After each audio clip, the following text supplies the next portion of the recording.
رحیم ګران مینوالو سلامونه نیکې هیلې او احترامات. پروګرام د پښتون غږ سره محمد عمران ستاسو په درانه خدمت کې حاضر دی.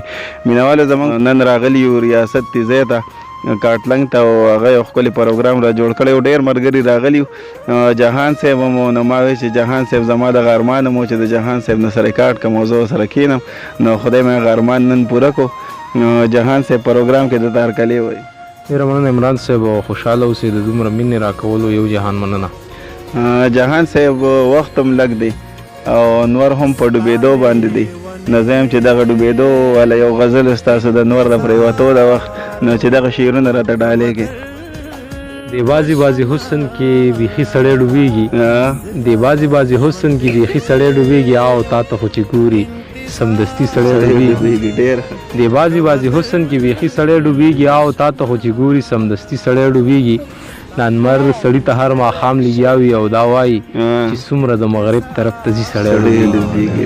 نانمر سړی ته هر ماښام لګیا وي او دا وایي چې څومره د مغرب طرف ته ځي سړی ډوبېږي. او د دې وطن نظام هسې د خړو اوبو ډنډ دی چې سپک وي په سر ګرځي قیمتي سړی ډوبېږي.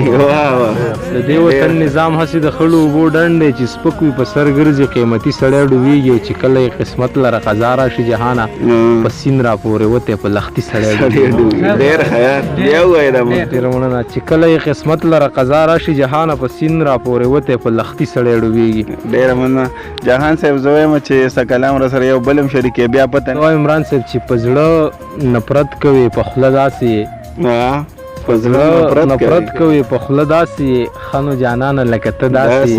ډېر په زړه نفرت کوي په خوله داسې خنو جانانه لکه ته داسې. زه خو پښتون یم ځکه ښکلی یم، ته چې پښتون نه یې په څه داسې. زه خو پښتون یم ځکه ښکلی یم، ته چې پښتون نه یې په څه داسې. زه لکه تږی یم د حال روجهدار جانانه ته لکه اوبه داسې.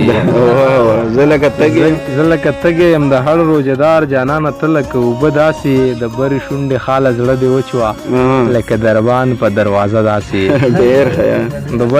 د برې شونډې خاله زړه دې وچوه لکه دربان په دروازه داسې. د سترګو حسن خو د خولې زهر یې، د سترګو حسن خو د خولې زهر یې، سم منافق لکه رانجه داسې.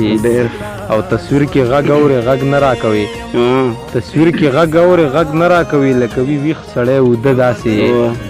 تصویر کې غږ اورې غږ نه راکوي لکه ویښ سړی اوده داسې. د راتلو ساه دې لا په ځای هم نه وي، والوځې سم لکه مارغه داسې. د راتلو ساه دې لا په ځای هم نه وي، والوځې سم لکه مارغه داسې. او ټول پښتانه لکه د یو بدن دي، جهانه ته مې لکه زړه داسې. ډېر ښه جهان صاحب. د وخت د کمي د وجې خپل پروګرام په دغې دوو شعرو باندې راټولوم د ډاکټر اسرار صاحب چې ساقي ولې بندوي د میکدې ور، خدای بند کړی خو لا نه دی د توبې ور. په کوڅه کې د دربان ته ساجت، زه دې هسې هم ساتم د کوڅې ور. ډېره مننه.